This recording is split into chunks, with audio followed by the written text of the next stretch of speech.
जय हिंद दोस्तों। आज हम पढ़ेंगे अक्षांश और देशांतर के बारे में। लॉन्गिट्यूड और लैटिट्यूड, यानी लैटिट्यूड और लॉन्गिट्यूड, इन दोनों के बारे में पढ़ेंगे। क्लास 6 का है एनसीईआरटी, पृथ्वी हमारा आवास। आइए दोस्तों पढ़ते हैं अक्षांश और देशांतर के बारे में। देखिए दोस्तों, ये दो बिंदु हैं, एक उत्तर की तरफ और एक दक्षिण की तरफ। इनको क्या बोलेंगे हम? अक्ष बोलेंगे। क्या बोलेंगे इनको? अक्ष। इनको भी क्या बोलेंगे हम? अक्ष।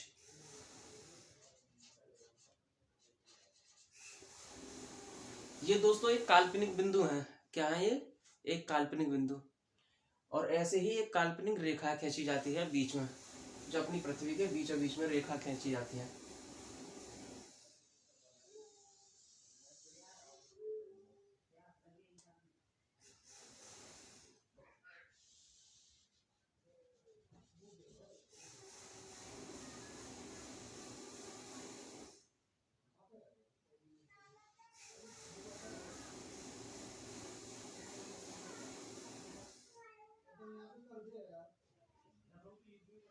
इस रेखा को क्या कहेंगे दोस्तों? विषुवत वृत्त रेखा।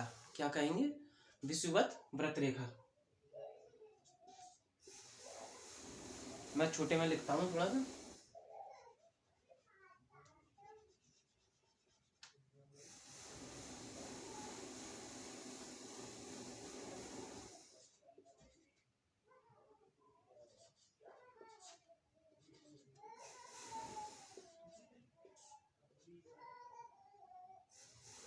क्या कहेंगे इसको दोस्तों? विषुववृत्त। ये हमारी पृथ्वी के काल्पनिक, मानो काल्पनिक रेखा है। और ये क्या है बिंदु? ये भी काल्पनिक बिंदु है हमारी पृथ्वी के। ये मान है, यहाँ पर एक मानते हैं, यहाँ पर शहर है, इससे ये मान लिया जाता है कि यहाँ पर कौन सा शहर है, विषुवत रेखा पर कौन सा शहर है। आगे और पढ़ते हैं। इसको विषुवत वृत्त को क्या बोलेंगे? जीरो। इसको क्या बोलते हैं? पॉइंट।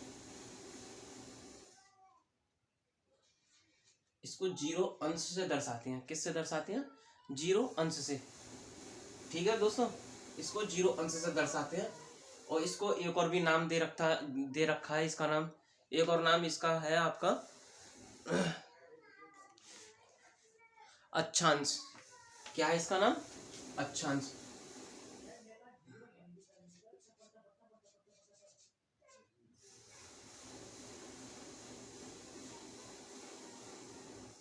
इसका नाम एक और है अक्षांश।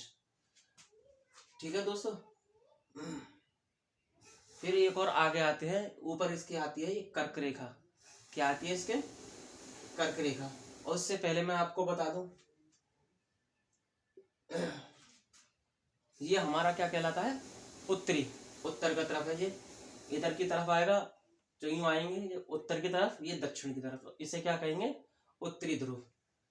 क्या कहेंगे? इधर के एरिया को उत्तरी ध्रुव या उत्तरी गोलार्ध। पहले हम उत्तरी गोलार्ध से जानेंगे, इसे बोलेंगे हम उत्तरी गोलार्ध।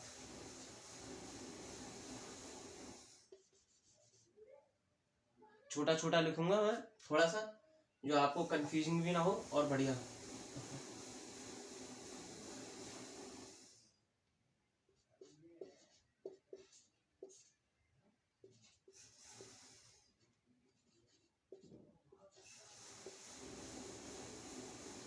और दोस्तों इधर को क्या कहेंगे हम? दक्षिणी गोलार्ध।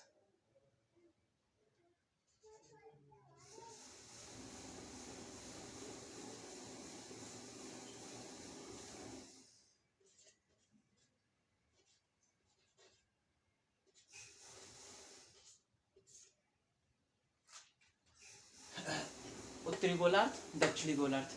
ठीक है दोस्तों। फिर एक रेखा यहाँ के लिए खींचते हैं हम।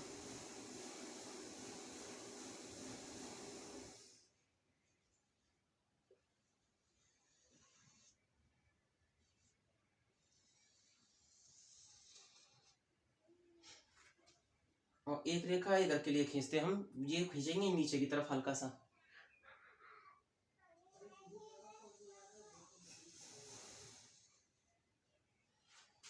ये उत्तरी गोलार्ध दोस्तों मैं यहाँ पर 23 डिग्री रख रहा हूँ, 23.5 डिग्री। ठीक है। इसको बोलेंगे कर्क रेखा। क्या बोलेंगे इसको? कर्क रेखा। मैं इसको थोड़ा सा मिटा देता हूँ, ठीक है, बाद में जानेंगे आप। इतना तो आप जान गए हैं कि उत्तरी गोलार्ध और दक्षिणी गोलार्ध, ठीक है। अब कर्क रेखा और मकर रेखा के बारे में जानेंगे थोड़ा सा।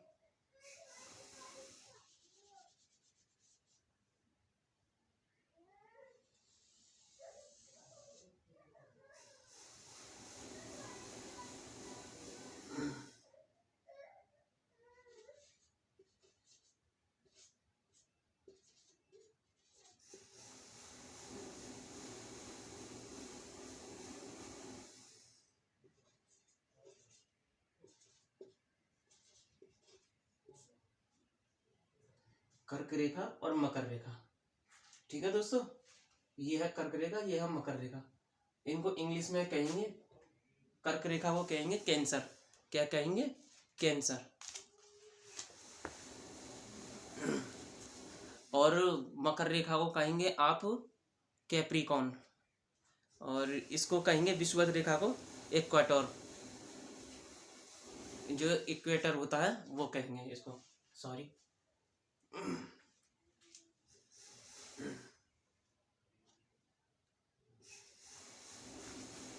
दोस्तों इसको कहेंगे हम आप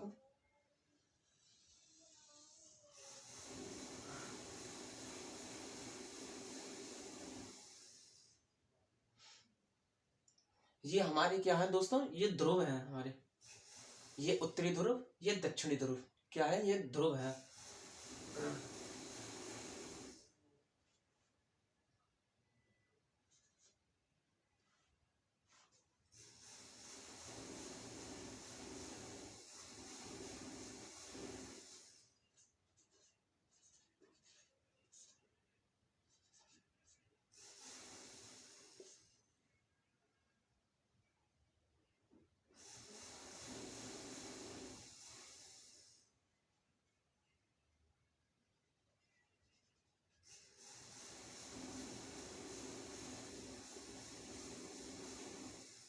और ये क्या है दोस्तों, दक्षिण की तरफ है, तो ये दक्षिणी ध्रुव हो गया।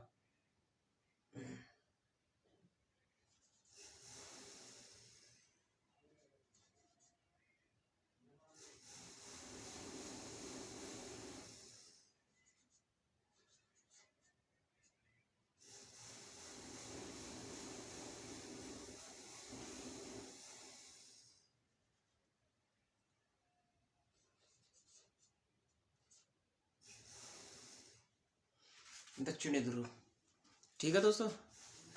ये क्या हो गया आपका अक्ष, अक्ष ये हो गया कर्क रेखा, मकर रेखा, विषुवत रेखा, आपकी ये रेखा हो गई। और आगे पढ़ते हैं इसके बारे में हम, अक्षांश और देशांतर के बारे में पढ़ते हैं।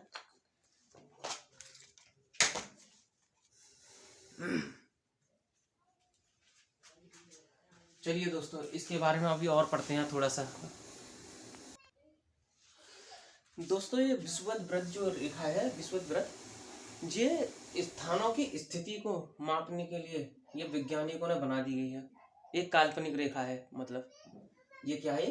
काल्पनिक रेखा है जो अक्षांश से, जीरो अक्षांश से मापते हैं। ये पृथ्वी के चारों ओर, पृथ्वी के क्या है?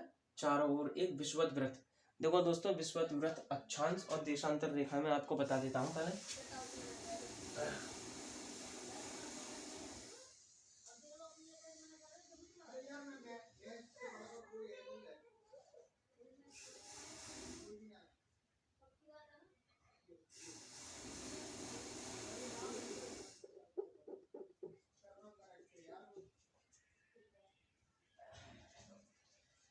ये पृथ्वी है मानो, ठीक है ना।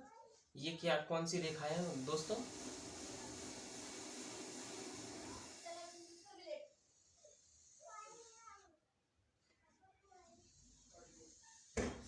ये जितना नीचे होते जाएंगी इनका अपना वृत्त कम होता जाएगा, ये रेखाएं कम होती चली जाएंगी, इनका साइज। इनको हम क्या बोलते हैं? अक्षांश रेखाएं। क्या बोलेंगे हम? अक्षांश रेखाएं।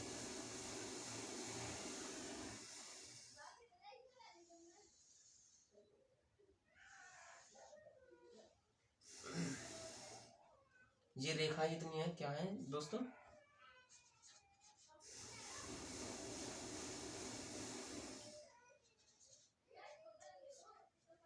ये अक्षांश रेखा है।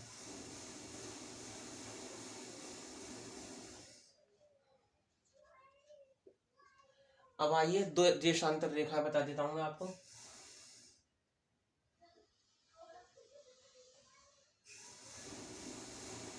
ये एक बीच की लाइन है, इसके बारे में मैं बाद में बताऊंगा। इसको वैसे ग्रीनिच बोलते हैं, क्या बोलते हैं इसको, पहले ग्रीनिच बोलते हैं इसको, एक अक्ष से दूसरे अक्ष के लिए। ये मैं आपको बाद में बताऊंगा, ग्रीनिच का मैं पार्ट मैं आपको बाद में बता दूंगा। ये है अच्छा देशांतर, ठीक है ना।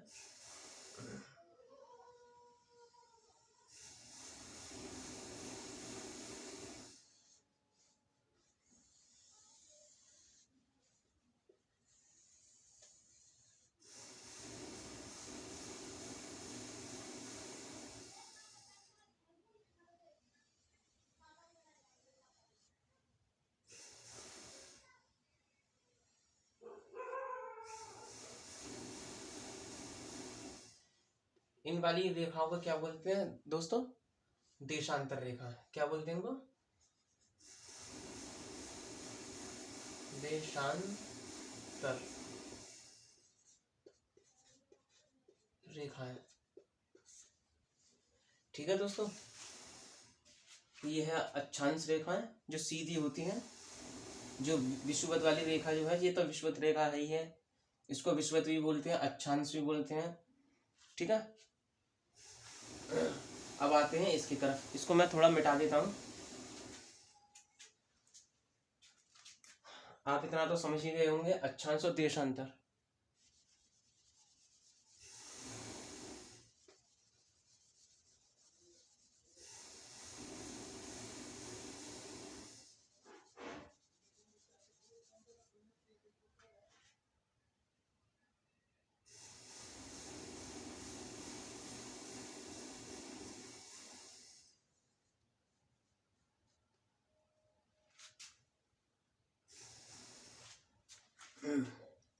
दोस्तों ये है उत्तरी शीत कटिबंध, 66.5 अंश वहां पर है उत्तरी अक्षांश पर, ठीक है ना दोस्तों। इसका ही मतलब मैं अभी समझाऊंगा, इसका क्या महत्व है, क्या है। और उत्तरी ध्रुव व्रत, उत्तरी शीतोष्ण कटिबंध, ठीक है ना। अब आते हैं दक्षिण की तरफ, इधर की तरफ, सीधे हाथ की तरफ, दक्षिणी शीतोष्ण कटिबंध, ठीक है ना। और दक्षिणी शीत कटिबंध ये क्या है दोस्तों, ये है हमारा सूर्य।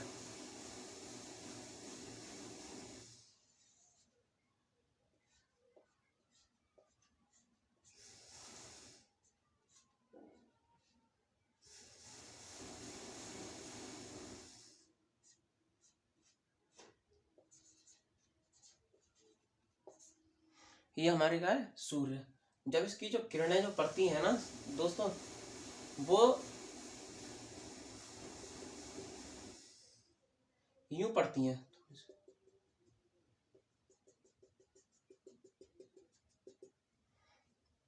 विषुवत रेखा तक ही पड़ती हैं। इसके बाद इसकी किरणें हल्की सी कम होती चली जाती हैं, थोड़ी सी, ठीक है, मकर रेखा से थोड़ी सी कम होती चली जाएंगी। शीतोष्ण दक्षिण की तरफ, शीतोष्ण कटिबंध की तरफ, यहाँ पर थोड़ी ठंड रहेगी बहुत, यहाँ पर इतने वो नहीं होंगे। विषुवत रेखा पर आपका जितने भी हैं वो गर्मी ही रहेगी, गर्मी भी रहेगी, ठंड भी रहेंगे, हर हर मौसम रहेगा इसमें। लेकिन शीतोष्ण कटिबंध पर वो इतना नहीं रहेगा। फिर इससे नीचे की तरफ और आएंगे ना, तो यहाँ पे सूर्य की किरणें नहीं आती है, 36 की वजह से, कुछ 36 की वजह से यहाँ पर इसकी किरणें यहाँ पर नहीं पड़ पाती है। तो ये दक्षिणी शीत कटिबंध जो है, यहाँ पर टोटल क्या है, बर्फ वगैरह ध्रुव है पूरा, आइसलैंड बोलते हैं इसको, पूरा अटलांटिक आर्कटिक।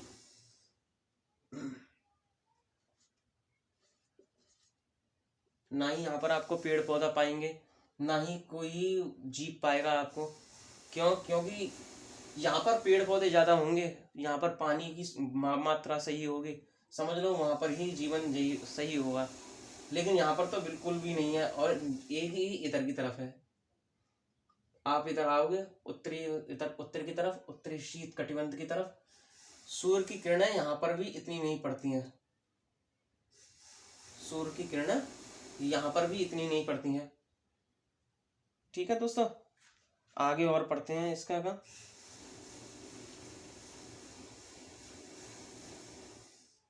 दोस्तों विषुवत वृत्त शून्य अंश अक्षांश को दर्शाती है। चूंकि विषुवत वृत्त के दोनों तरफ ध्रुवों के बीच की दूरी पृथ्वी के चारों ओर एक वृत्त का चौथाई है। क्या है दोस्तों? विषुवत वृत्त का एक चौथाई है। ठीक है दोस्तों, इसका माप जो है 360 अंश है। क्या कितना है दोस्तों? 360 अंश। यहाँ से घूमेंगे, इसका माप कितना होगा? 360 अंश। क्यों? क्योंकि ये एक वृत्त बनाता है। क्या बनाता है दोस्तों? ये एक वृत्त बनाता है, यानी 90 अंश। ठीक है दोस्तों, 90 अंश। इस प्रकार 90 अंश उत्तरी अक्षांश और 90 अंश कितना होता है? दक्षिणी अक्षांश। ठीक है दोस्तों, इस प्रकार विषुवत वृत्त के उत्तर की सभी समानांतर रेखाओं को उत्तरी अक्षांश कहा जाता है। क्या कहा जाता है दोस्तों? अक्षांश के अगर ऊपर के हिस्से को क्या कहेंगे? उत्तरी अक्षांश कहेंगे। और नीचे के ये हैं जितने भी दक्षिण की तरफ के, वो क्या कहेंगे? दक्षिणी अक्षांश बोला जाएगा इनको। क्या बोला जाएगा दोस्तों? दक्षिणी अक्षांश बोला जाएगा। ठीक है, अब थोड़ा सा अक्षांश के बारे में और जान लेते हैं दोस्तों। ठीक है, विषुवत वृत्त 0 अंश उत्तरी अक्षांश, यानी इसका है 0 अंश जो उत्तरी अक्षांश ध्रुव है। ठीक है दोस्तों, ऊपर की तरफ का, तथा दक्षिणी ध्रुव के अतिरिक्त चारों महत्वपूर्ण अक्षांश रेखाएं और भी हैं। मैं आपको इनके बता देता हूँ क्या कौन कौन सी हैं। उत्तरी गोलार्ध में कर्क रेखा, यानी हमारी ये कर्क रेखा है वो कितने पर है? 23.5 डिग्री पर। कितनी है दोस्तों? 23.5 डिग्री पर हमारी कर्क रेखा है। यहाँ पर हमारा क्या है? उत्तर की तरफ इंडिया, यानी भारत है अपना।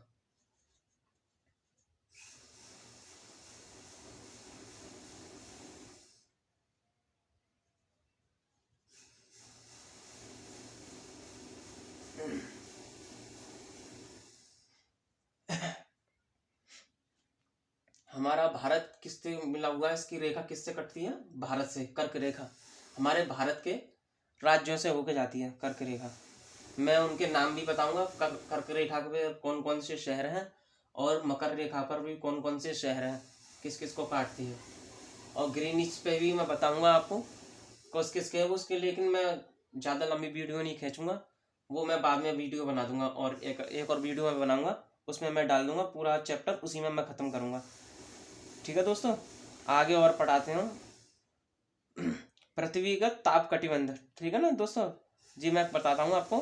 कर्क रेखा एवं मकर रेखा के बीच के जो कर्क रेखा है और मकर रेखा, इसके बीच में जो है, ठीक है दोस्तों, इसके बीच में जो एक बार दोपहर में सिर में अक्षांश पर सूर्य वर्ष, जो अक्षांश रेखा जो है दोस्तों, सॉरी, अक्षांश रेखा पर सूर्य जो है वर्ष में एक बार दोपहर के समय, सूर्य हमेशा कहाँ पर होता है? सिर के ऊपर होता है। कहाँ पर दोस्तों? सिर के ऊपर होता है। इसलिए इस क्षेत्र को सबसे अधिक ऊष्मा प्राप्त होती है। जो विषुवत पर है, जो सूर्य जब आएगा साल में एक बार, समझ लो यहाँ पर क्या होगा? सबसे ज्यादा गर्मी, उष्ण कटिबंध बोलेंगे। ऊष्मा होगी यानी गर्मी होगी, तो इसको हम क्या बोलेंगे? उष्ण कटिबंध बोलेंगे।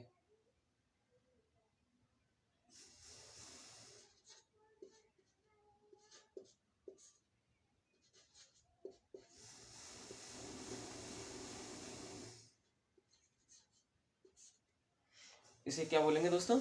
उष्ण कटिबंध बोलेंगे। ठीक है दोस्तों, अब आ जाइए कर्क रेखा तथा मकर रेखा के बाद किसी भी अक्षांश पर, या हम आ जाएंगे किसी भी अक्षांश पर दोपहर का सूर्य कभी भी सिर के ऊपर नहीं होता है। जो अक्षांश पर जो होता है दोस्तों, दोपहर का सूरज, दोपहर का सूर्य कभी भी सिर के ऊपर नहीं होता है। ध्रुव की तरफ सूर्य की किरणें तिरछी होती हैं। जो ध्रुव की जो किरणें होंगी वो क्या होंगी? हल्की सी तिरछी होंगी। कैसी होंगी, थोड़ी सी तिरछी होंगी। या यहाँ से कर लीजिए, थोड़ी सी यूँ आएगा घूम के, या यहाँ से कर लीजिए यूँ घूम के आएगा। लेकिन ये सूर्य जो है दक्षिणी शीतोष्ण कटिबंध की तरफ नहीं आएगा, नीचे की तरफ बहुत कम इसकी किरणें पड़ती हैं, इसकी किरणें बहुत कम पड़ती हैं। ठीक है दोस्तों, थोड़ा सा मैं और पढ़ा देता हूँ। इसमें है आपका इस प्रकार उत्तरी गोलार्ध यानी उत्तर की तरफ का गोलार्ध में कर्क रेखा एवं तथा उत्तर व्रत तथा दक्षिणी गोलार्ध में मकर रेखा एवं दक्षिणी व्रत के बीच वाले क्षेत्र का तापमान मध्य रहता है। जो यहाँ पर है इतने एरिया में है दक्षिणी शीतोष्ण की तरफ मकर रेखा है जो है दोस्तों, यहाँ पर इसका कैसा रहता है तापमान, ठंडा रहता है। कैसा रहता है, ठंडा। इसको हम क्या बोलते हैं, शीतोष्ण कटिबंध बोलते हैं। क्या बोलते हैं, शीतोष्ण कटिबंध। ये है ही है, मैंने लिख रखा है पहले, सॉरी दोस्तों, ये मैंने पहले लिख रखा है, शीतोष्ण कटिबंध है। यहाँ पर क्या होता है, सूर्य की किरणें कम पड़ती हैं। हालांकि यहाँ पर बर्फबारी भी होती है, थोड़ा सा पेड़ पौधे भी हैं, लेकिन आप सबसे नीचे की तरफ जाएंगे, यहाँ पर आपको ना पेड़ पौधे इतने मिलेंगे, ना जानवर मिलेंगे, ठीक है दोस्तों, ना ही पक्षियां मिलेंगे। क्यों, क्योंकि जहाँ पर सूर्य नहीं होगा। ठीक है दोस्तों, यहाँ पर सूर्य नहीं होगा, वहां जीवन कम होगा। उत्तरी गोलार्ध की तरफ अब जाएंगे हम। उत्तरी गोलार्ध में उत्तर ध्रुव व्रत और ध्रुव व्रत, उत्तरी ध्रुव तथा दक्षिणी गोलार्ध में दक्षिणी व्रत के बीच के क्षेत्र में बहुत ठंड होती है। ठीक है दोस्तों, इधर की तरफ उत्तरी ध्रुव व्रत की तरफ ठंड ज्यादा होगी, और दक्षिणी शीतोष्ण की तरफ भी ठंड क्या होगी, ज्यादा होगी। ठीक है, क्योंकि यहाँ सूर्य क्षितिज से ज्यादा ऊपर नहीं आ पाता है। क्या नहीं आ पाता है, क्षितिज से ज्यादा ऊपर नहीं आ पाता है, मतलब इधर की तरफ नहीं आ पाएगा, इधर की तरफ, ये इन पे हमारे इस शहर पर सूर्य की किरणें नहीं पहुंच पाएंगी। तो इसकी वजह से क्या है, सूर्य की किरणें नहीं पहुंचेंगी तो यहाँ पे बर्फबारी ज्यादा होगी। बर्फबारी ज्यादा होगी तो इंसान मतलब वो ही नहीं होंगे, यहाँ पर जीवित ही नहीं रह सकता। हाँ, इस एरिया में आपको इंसान थोड़ा सा रह सकते हैं, जीवित रहेंगे इस एरिया में, लेकिन दक्षिणी शीतोष्ण में रह सकते हैं इंसान जीवित, लेकिन दक्षिणी शीत पर नहीं रह सकते। शीत कटिबंध क्या होता है, टोटल शीत मतलब बर्फबारी, बिल्कुल बर्फ ही बर्फ, शीत। और शीतोष्ण में आपको सभी मिल जाते हैं, बारिश भी मिलेगी, बर्फबारी भी मिलेगी, आपको नॉर्मली जीवन मिलेगा, आपको यहाँ के लोग गोरे भी मिलेंगे आपको।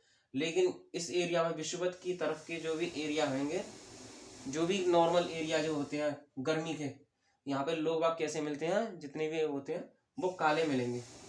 कैसे मिलेंगे, काले। लेकिन यहाँ पर पेड़ लंबे मिलेंगे, यहाँ पे पेड़ विषुवत रेखा के और पास पेड़ कैसे मिलेंगे, लंबे।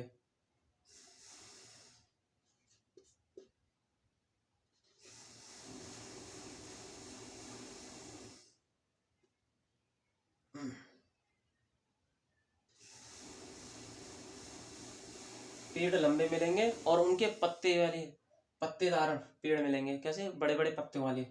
ठीक है ना,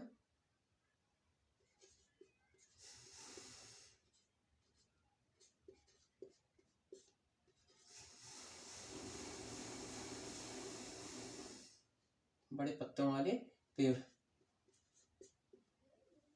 ठीक है दोस्तों, यहाँ तक हमारा क्लियर हुआ थोड़ा सा, और आगे देखते हैं देशांतर रेखाएं। ठीक है ना, ये है शीत कटिबंध।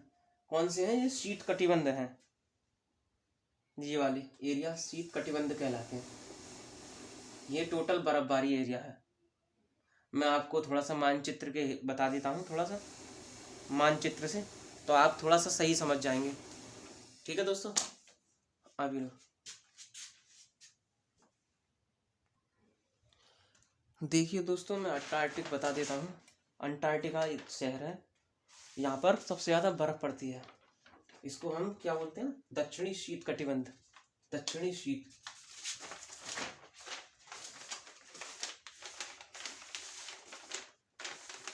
देखिए दोस्तों, काफी नीचे है अंटार्कटिका।